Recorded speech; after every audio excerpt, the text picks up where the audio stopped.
يؤتي الحكمة من يشاء ومن يؤت الحكمة এতক্ষণ পর্যন্ত আমরা হাদিসের সংজ্ঞা জানলাম। এখন আমরা জানব ইলমুল হাদিস এর সংজ্ঞা। ইলমুল হাদিসের সংজ্ঞায় উলামায়ে কেরামের একাধিক কওল রয়েছে। নম্বর 1, হাফেজ বদরুদ্দিন আইনি রহমতুল্লাহি আলাইহি তার বিখ্যাত গ্রন্থ উমদাতুল কারিতে বলেন, ইলমুল হাদিস ইলমুন ইউরাফু বিহি আকওয়ালুর রাসূল সাল্লাল্লাহু আলাইহি ওয়াসাল্লাম ওয়া আফআলুহু ওয়া আহওয়ালুহু। ইলমুল হাদিস বা হাদিস শাস্ত্র বলা হয় সেই ইলমকে যার দ্বারা রাসূল করিম সাল্লাল্লাহু আলাইহি ওয়াসাল্লামের বাণী ও কথা, কাজকর্ম এবং অবস্থা জানা যায়।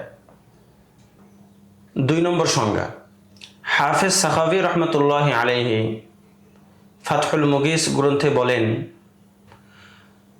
ইলমুল হাদিস হিয়া মা'রিফাতু মা উযীফা ইলা নবী সাল্লাল্লাহু আলাইহি ওয়াসাল্লাম কাওলান লাহু আও ফি'লান আও তাকরীরান আও সিফাতান।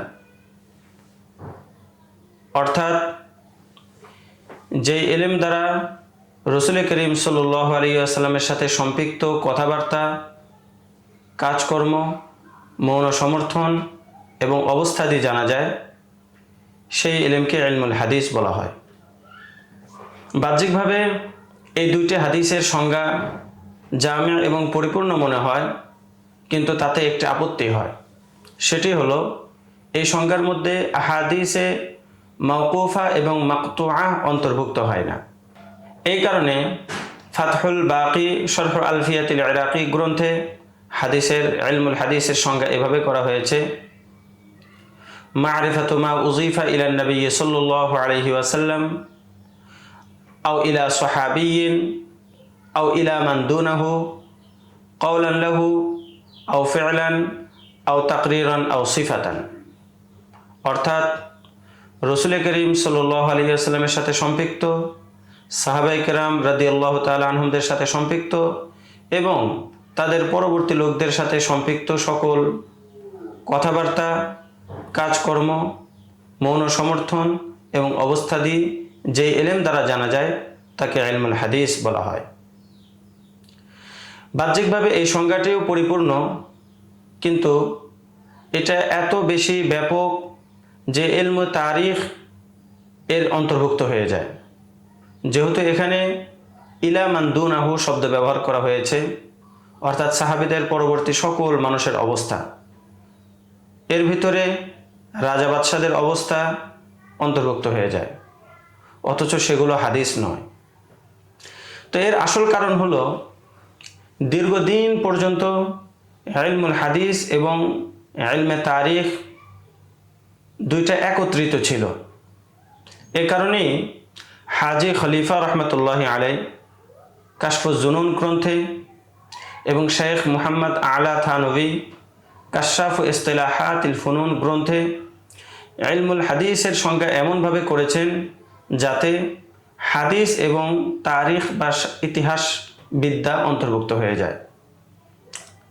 পরবর্তীতে ইলমে হাদিস এবং ইলমে তারিখ পৃথক পৃথক 2টি ফন এবং শাস্ত্রের আকার ধারণ করে। সুতরাং এখন ইলমুল হাদিসের এমন একটি সংজ্ঞা হওয়া উচিত যে সংজ্ঞায় ইলমুল হাদিস ইলমে তারিখ থেকে পৃথক হয়ে যাবে। আর সেই সংজ্ঞাটি হলো এই, মা'রিফাতু মা উযীফা ইলা নবী সাল্লাল্লাহু আলাইহি ওয়াসাল্লাম আও ইলা সাহাবিয়্যিন আও ইলা মান দুনাহুম মিম্মান ইউক্তাদা বিহিম ফিদ্দীন কাওলান লাহু আও ফি'লান আও সিফাতান আও তাকরীরান। অর্থাৎ রাসূল করিম সাল্লাল্লাহু আলাইহি ওয়াসাল্লাম এবং সাহাবায়ে কেরাম এবং তাদের পরবর্তী যারা দ্বীনের ক্ষেত্রে অনুসরণযোগ্য, তাদের সাথে সম্পৃক্ত সব কিছুকে হাদিস বলে, যেমন তাদের বাণী ও কথা, তাদের কাজকর্ম ইত্যাদি। বাহ্যত দেখা যায় যে ইলমুল হাদিসের অনেক সংজ্ঞা করা হয়েছে এবং একটি আরেকটির বিপরীত। এই বৈপরীত্যের কারণ হলো যে ইলমুল হাদিসের অনেক শাখা প্রশাখা এবং প্রকার রয়েছে। তো কোনো একজন একটি প্রকারের দিকে লক্ষ্য করে সংজ্ঞা করেছেন, অন্যজন অন্য আরেকটি প্রকারের দিকে লক্ষ্য করে সংজ্ঞা করেছেন, কেউ বা এমনভাবে সংজ্ঞা করেছেন যাতে সমস্ত প্রকার সন্নিবেশিত হয়ে যায়। মূলত এই কারণেই ইলমুল হাদিসের সংজ্ঞায় এই বাহ্যত বৈপরীত্যটা পরিলক্ষিত হয়। তো এই ছিল ইলমুল হাদিস এর সংজ্ঞা সম্পর্কীয় সংক্ষিপ্ত আলোচনা।